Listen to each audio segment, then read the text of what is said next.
자, 뭘 경고? 이유는요? 제가 경고를 선택한 이유는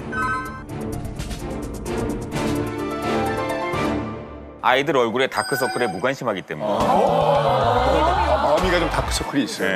네. 애들 얼굴 보니까 이게 다크서클이 있는데 이 다크서클이 어떻게 해서 생기냐면 네네. 이 눈 밑을 지나는 혈관이 커지면 네. 이게 이제 비쳐가지고 이렇게 좀 어둡게 보이는 거죠. 뭐 검붉게 보이기도 하고 보라색으로 보이기도 하고. 근데 이게 어떤 경우에 커지냐면 이 눈 밑을 지나가는 혈관이 코로 들어가게 돼요.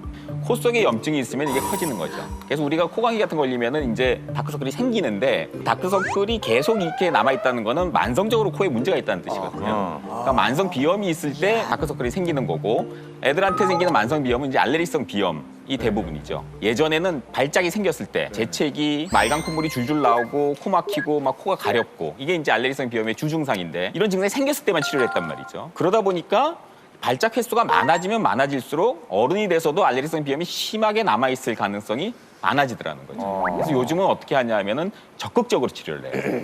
증상이 없을 때도 아예 발작이 생기지 않게 하는 예방적인 치료를 한다는 거죠. 네네네. 그래서 검사를 해서 알레르기성 비염을 촉발하는 물질도 찾아내고 우리가 피할 수 있는 건 다 피하고 특히 이제 유행하는 물질이 돌 때는 우리가 알레르기가 안 생기게 하는 항알레르기 약제를 투여를 하는 거죠. 그래서 뭐 그 시즌에 투여를 한다든지 뭐 석 달 아니면 1년 이렇게 쭉 먹어서 아예 발작을 생기지 않게 해주면 나중에 커가면서는 약이 필요 없게 거의 알레르기성 비염을 잊어버리고 평생을 살 수 있게 된단 말이죠. 그래서 어릴 때 그런 어떤 알레르기성 비염이나 다른 알레르기성 질환도 관리가 굉장히 중요한 겁니다. 마음이가 좀 마음이가- 어렸을 때부터 좀 다크서클이 있었어요. 네, 그러니까 뭔가 코에 문제가 있을 테니까 아, 한번 그래요? 검사는 필요할 겁니다. 아니 근데 우리는 못 봤는데 그걸 어떻게 보셨나요? 아니 약간 있어. 네, 제가 가윤이도 콧물이 계속 난다 그랬잖아요. 근데 네. 가윤이가 다크서클이 어렸을 때부터 있었어요. 그래서 제가 가윤이가 눈이 커서 이렇게 밑에가 좀 그런가 했는데 다크서클이 있으면서 코가 항상 맹맹하거든요. 선생님 내일 뵙겠습니다. 네.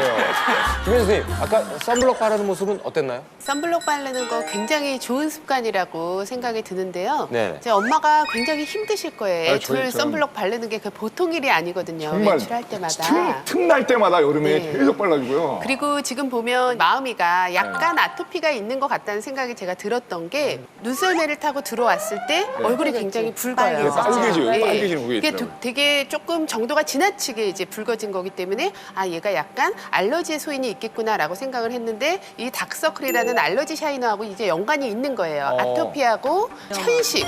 알레르기성 비염 이게 세 개가 이제 따라다니는 애들이거든요. 이게 다 오는 게 아니라 이 중에 하나만 있어도 그 다크서클이 생길 수가 있어요. 그렇기 때문에 이럴 때는 정말 자외선 차단도 잘해줘야 될 뿐만 아니라 보습도 잘해주고 아까 보면 아빠는 모자도 쓰고 선글라스도 끼고 다 했는데 애들은 좀 무방비 상태더라고요. 선크림만 바르고 이 방안 차림을 하나도 안 했어요. 그래서 나갈 때는 특히 이제 마음이 같은 경우에는 좀 더 마스크도 좀 씌워주고 모자 씌워주고 울 소재가 아닌 굉장히 부드러운 소재의 네, 면, 목도리 면. 같은 예, 거를 예, 예, 예. 꼭 해주시라고 이제 말씀드리고 싶고요.